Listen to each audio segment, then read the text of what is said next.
ఈ దినపత్రికలు ఇవన్నీ ఉన్నాయి కదా, వెలుగు, తర్వాత ఆంధ్రజ్యోతి, నమస్తే తెలంగాణ, శనార్థి తెలంగాణ, ఈనాడు, ఆనాడు, ఏనాడు, ఆ తర్వాత ఇంకా దిశ, ఇంకేమో ఉన్నాయి కదా, సాక్షి, వార్త, ఇవన్నీ పత్రికలు ఉన్నాయి కదా. వీటన్ని పత్రికల్ని ఇవాళ ఏం చేసినా తెలుసా, ఈ అన్ని పత్రికలను తీసుకొచ్చి చాట్ జీపీటీకి ఇచ్చిన. చాట్ జీపీటీకి ఇచ్చి అసలు ఈ పత్రికల్లో వచ్చేటువంటి వార్తల పైన నీ విశ్లేషణ ఏంది అని అడిగిన. ఏఐని అడిగితే అది ఒక్కటే మాటలు, ఇవి దొంగ పత్రికలు అని చెప్పి. ఎంత అంటే ఆ పత్రికల్లో ఎట్లా నిర్ధారించగలిగినావు అని అడిగితే అది ఎంత ఇంట్రెస్టింగ్ విషయాలు చెప్పింది అనుకుంటున్నావు, అవి మీకు షేర్ చేయాలా, అది రికార్డ్ చేయాల్సింది. మళ్ళీ అడితే మళ్ళీ చెప్తుందా? ఈ పత్రికలలో వచ్చినటువంటి గ్రాఫ్లు వేసి ఇచ్చింది. ఇంకా ఇవి ఏమేమి చేస్తా ఉన్నాయి అనేది. అయితే ఈ పత్రికలు నేను అడిగింది ఏంటంటే, సో ఇందులో వాస్తవాలు ఈ వార్తాపత్రికలు ఎవరి ప్రయోజనాల కోసం పనిచేస్తున్నాయి, ఇందులో ఏమన్నా వెనకబడిన తరగతులు అంటే బీసీల ప్రయోజనం ఏమన్నా ఉందా, ఎస్సీ ఎస్టీలది ఏమన్నా ఉందా అని అడిగిన. నథింగ్ అని చెప్పింది. మనిషి అయితే అట్లా అబద్ధం చెప్తారు కానీ అదైతే ఉన్నది చెప్తుంది. ఈ పత్రికలు చేసినటువంటి దుకాణం చాలా ఇంట్రెస్టింగ్ దుకాణం ఇది. తెలుగు పత్రికలు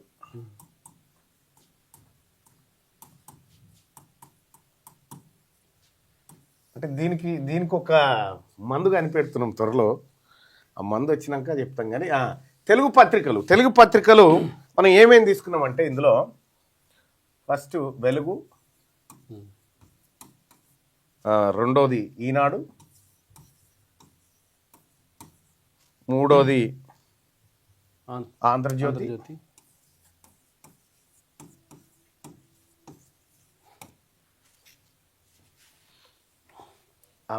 కాదు మూడోది దిశ అని రాసినాం. అంటే అది శాతాల వారికి ఇచ్చింది. దిశ, వార్త, ఆంధ్రజ్యోతి. మీరు రోజు పత్రికలు చదివేటోళ్ళు ఎవరైనా ఉంటే చూడరు, చాలా అద్భుతంగా ఉంటుంది. సాక్షి, నమస్తే తెలంగాణ. అసలు ఈ పత్రికల సంగతి ఏంది, ఈ పత్రికలు ఏం చేస్తూ ఉన్నాయి అని చెప్పి నేను చాట్ జీపీటీకి అడిగితే, చాట్ జీపీటీ చాలా చాలా ఇన్ఫర్మేషన్ ఇచ్చింది వీటి గురించి. అయితే దీంట్లో ప్రధానంగా ఈ పత్రికలు ఎవరి కోసం పనిచేస్తూ ఉన్నాయి మీ అందరికీ తెలుసు. ఈ వెలుగు దినపత్రిక మాల సామాజిక వర్గం ఎస్సీ, ఈనాడు కమ్మ, దిశ వెలమ, వార్త వైశ్య, ఆంధ్రజ్యోతి కమ్మ, సాక్షి రెడ్డి, ఇది వెలమ. సో ఇందులో బీసీల పత్రికలు లేవు కదా. ఈ బీసీల కాని పత్రికలు అంటే తెలుగు మీడియాలో ఏ బీసీల గతంలో వెలుగు అంతో ఇంతో నయం ఉండే, కానీ ప్రభుత్వంలో చేరినాక మారిపోయింది. కానీ సరే, ఇక అది ఎట్లా ఉండని, ఇవి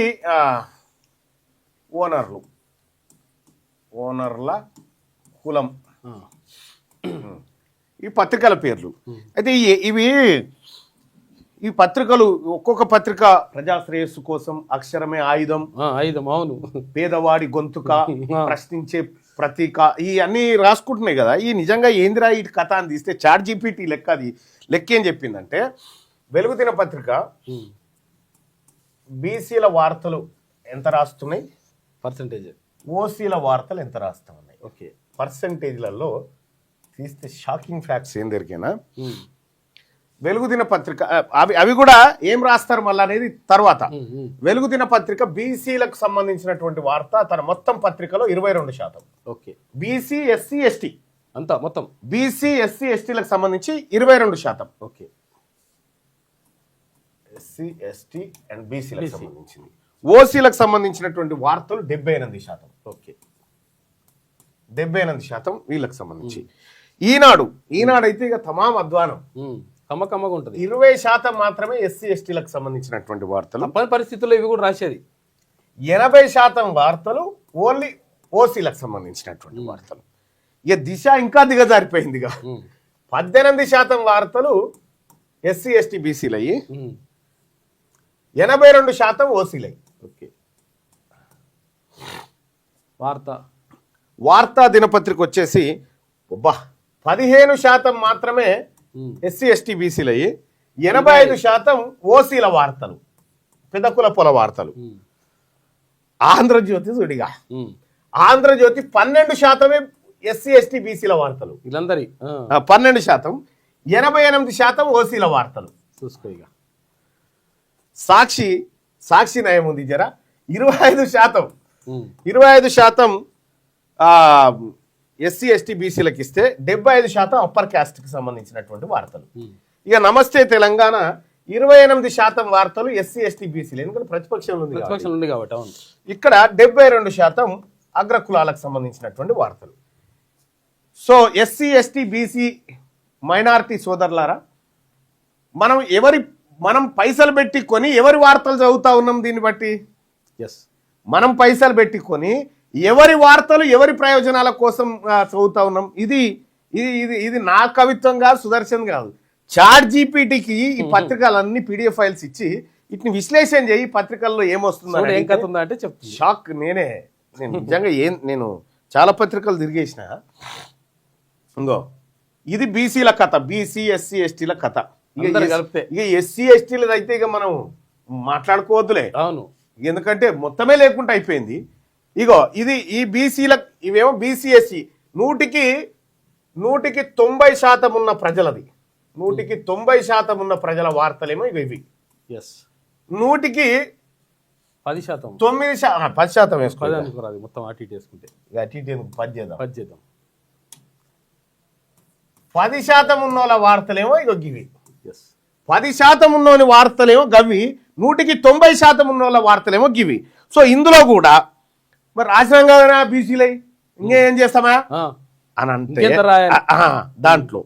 దాంట్లో వీళ్ళు ఏం రాసిరు బీసీలై అనేది కూడా కంటెంట్ చూసుకుంటే మనకు తెలిసిపోతుంది వాళ్ళు దేని గురించి. చాలా అద్భుతంగా ఉందన్న, ఇది భలే ఇచ్చింది. నేనే దీనికి ఇంత సీన్ ఎక్కడది అనుకున్నా. ఇంకో ఎన్ని పత్రికలు అప్లోడ్ చేసిన నేను చేస్తే మామూలుగా ఉండదు అది. ఏ టెక్నాలజీ అట్లున్నది ఇప్పుడు. అది మొత్తం వీళ్ళు ఏం చేస్తారో మొత్తం అన్ని పత్రికల్లో కలిపి అన్ యావరేజ్గా బీసీల కవరేజ్ 22% వస్తే అగ్రకులాల కవరేజ్ 78% వచ్చింది అన్ యావరేజ్గా. సో ఇందులో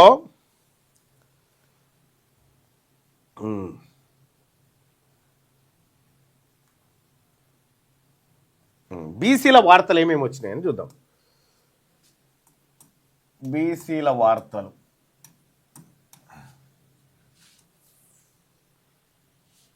ఓసీల వార్తలు ఇవి ఏమేమి వచ్చినాయో చూడాలి మనం. బీసీల వార్తలట చిన్న కాలం, ఈ డబ్బులు ఉంటాయి కదా చిన్న కాలం, సింగిల్ కాలం వార్తలు చిన్నగా పేర్కొన్నారు అట్లా. రెండోది ఏంది? సమస్య కోణం. సమస్య ఉంటే తప్పదు కదా రాయాలి కాబట్టి. సమస్య కోణం అంటే అన్నదమ్ముల గొడవలు, పేరు చెప్పకుండా రైతులు ప్రజలు అనే పదాలు. ఓకే, వీళ్ళే పేరు చెప్పకుండా రైతులు ప్రజలు బాధితులు అట్లా బాధితులు ఇదంతా ఈ బ్యాచ్ అన్నట్టు. ఇవి బీసీలకు సంబంధించినటువంటి వార్తలు. ఈ అగ్రకులాలకు సంబంధించినటువంటి వార్తలు. ప్రధాన హెడ్లైన్, మెయిన్ హెడ్లైన్ అదే ఉంటాయి. ప్రధాన హెడ్లైన్. రెండోది పెద్ద ఫోటోలు. పెద్ద ఫోటోలు వేస్తారు. పెద్ద ఫోటోలు, అలిగిన పెద్ద ఫోటోనే, నవ్విన పెద్ద ఫోటోనే. ఈడనే ప్రజలు రైతులు ప్రజలు బాధితులు గుంపు. ఈడనే స్పెసిఫిక్ సీఎం, మంత్రులు, పార్టీ నేతలు, అంతే. ఇవి అగ్రకులాలకు సంబంధించినటువంటి. సో ఇవి దాదాపు 78% వార్తలు ఇగో ఈ సార్లే. మొత్తం ఈ చిన్న సమస్య కోణము, రైతులు ప్రజలు బాధితులు ఇలా కలిపి 22%. అది ఓకే, ఇవి వచ్చినాయి. ఇక ఓ రకంగా చెప్పాలంటే ఇదేమో బాధిత వార్తలు ఉన్నట్టు. బాధిత వార్తలు, బాధితులై ఎవరైతే బాధపడుతారో వాళ్ళే అన్నట్టు. ఇది నిర్ణయాధికారుల వార్తలు, పాలితుల వార్తలు అన్నట్టు. పాలకులకి ఇవి పాలకులై, ఇవి పాలితులై. నిర్ణయాధికార వార్తలు ఎవరు నిర్ణయిస్తారో వాళ్ళు లెక్క. ఇక ఇది మన పత్రికల కథ. ఇక ఇందులో ఫ్రంట్ పేజీలో ఫస్ట్ పేజీలో ఉన్న బీసీ వార్తల సంగతి ఏంది, దాన్ని విశ్లేషించమని అడిగితే ఇది ఏం చెప్పింది, క్లోజ్గా పెట్టు. లేవు, దాదాపుగా లేవు అని చెప్పింది. లేవు, దాదాపుగా లేవు అని చెప్పింది. అయ్యో జూమ్ చేసుకో. లేవు, దాదాపుగా లేవు అని చెప్పింది. ఓకే ఓకే రైట్గా. ఇంకొకటి బీసీల కింద లెక్కలోకి తీసుకుంటే బీసీల కోసం కనిపించిన వార్తలు: రైతులు సమస్యలు, భూమి, వరదలు, నష్టం, కూలీల ఇబ్బందులు, ధరలు, రోడ్లు, తాగునీరు, బాధలు, కష్టాలు, ప్రజల ఆందోళన, రైతుల ఆవేదన వంటి పదాలు. ఏవి బీసీల కాడ. బీసీల కాడ వీళ్ళు వాడిన పదాలు చూడు. బీసీల పదజాలం, ఓసీల పదజాలం. బీసీల కోసం మీ ఈ పత్రికలు ఎలాంటి పదాలు వాడుతున్నాయి, ఓసీల కోసం ఏం వాడుతా ఉన్నాయి. ఇగో భూమి, వరదలు, నష్టం, కూలీలు, ఇబ్బందులు. బీసీల కోసం పత్రికలు రాస్తున్నటువంటి వార్తలు ఇవి, పదాలు ఇవే. ధరలు, రోడ్లు, తాగునీరు. అసలు ఇవి కూడా రాకపోతే 22% కూడా ఉండకపోతుండే. ఇంకొకటి ప్రజల ఆందోళన,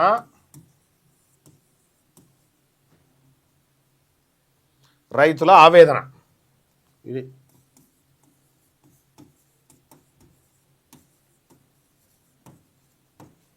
రైతుల ఆవేదన. ఇవి బీసీల కోసం ఈ పత్రికలు ఇలా రాసుకొచ్చినటువంటి.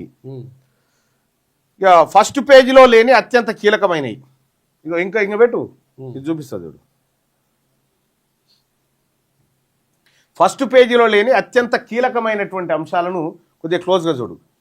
బీసీ నేతల రాజకీయ నిర్ణయాలు లేవు, బీసీ రిజర్వేషన్లు జనగణన అంశం లేదు, బీసీ రాజకీయ డిమాండ్లు లేవు, బీసీ ఎమ్మెల్యేలు మంత్రుల పాత్ర లేదు, బీసీ సంఘాల రాజకీయ ప్రకటనలు లేవు.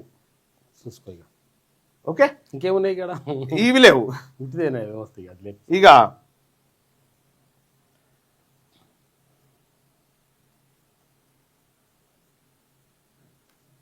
అమ్మ ఏమి నిజంగా అన్న, ఇది డైలీ దీన్ని అనాలి, దీన్ని పట్టుకురావాలి. దీన్ని డైలీ ఏం చేయాలంటే ఈ పత్రికల భాగవతం బయట మనుషులు అయితే అబద్ధం చెప్తారు, చెప్పదు కదా, ఉన్నట్టు చెప్తుందా ఏ టెక్నాలజీ.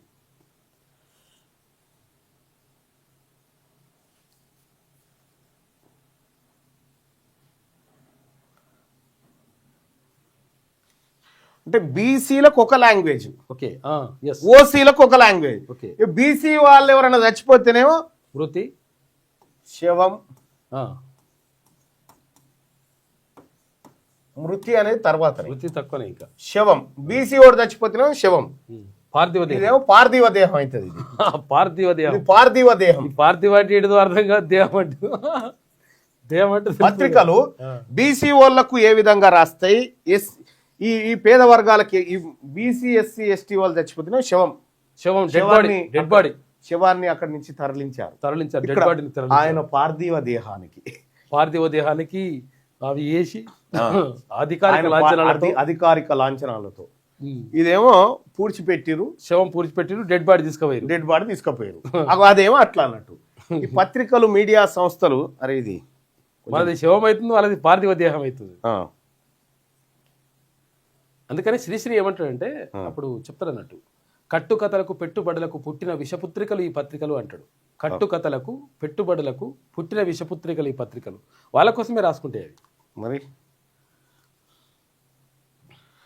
అవి పైసలు పెట్టుకొని మన కోసం మన కోసం ఎందుకు రాస్తారు? అయితే కాకపోతే ఏంటంటే దానికి ట్యాగ్ లైన్లు ఉంటాయి అన్నట్టు. Yes. అక్షరమే ఆయుధం, ఆయుధమా ఇటువంటి అన్ని ప్రజాపక్షం మా లక్ష్యం, ప్రజాపక్షం మా లక్ష్యం, అక్షరమే ఆయుధం, ఆయుధం ఇవన్నీ ఉంటాయి. ఈ చూస్తే మీరు ప్రజలారా చాట్ జీపీటీ ఓపెన్ చేసి ఈ పీడిఎఫ్లు అన్ని అప్లోడ్ చేసి ఈ పత్రికల సంగతి ఏందని అడుగురి. ఇంకా నయ్యవు. అప్పుడు ఈ పత్రికలలో లేనప్పుడు మనకు ఫేస్బుక్, తర్వాత వాట్సాప్, సోషల్ మీడియా, ట్విట్టర్ లాంటివి వచ్చినాయి కాబట్టి Yes. మనకు చాలా ఏది ఇంత రాస్తున్నాయి ఇవి కూడా. రాసుడు కాదు అందులో వస్తే చదిపోతాయి అని రాస్తే తప్పదు కాబట్టి. అయితే రెండో విషయం ఏంటంటే ఈ పత్రికలకు సంబంధించినటువంటి భాగవతం అంతా సోషల్ మీడియా వచ్చిన తర్వాత బయటపడింది. ఇప్పుడు వీళ్ళు ఎంత రాస్తున్నారు ఏం కథ అనేది అనాలిసిస్ చేయాలంటే కష్టం కదా. దేవుని పుణ్యాన చాట్ జీపీటీ, గ్రాక్, జెమిని ఇటువంటివి వచ్చినాయి.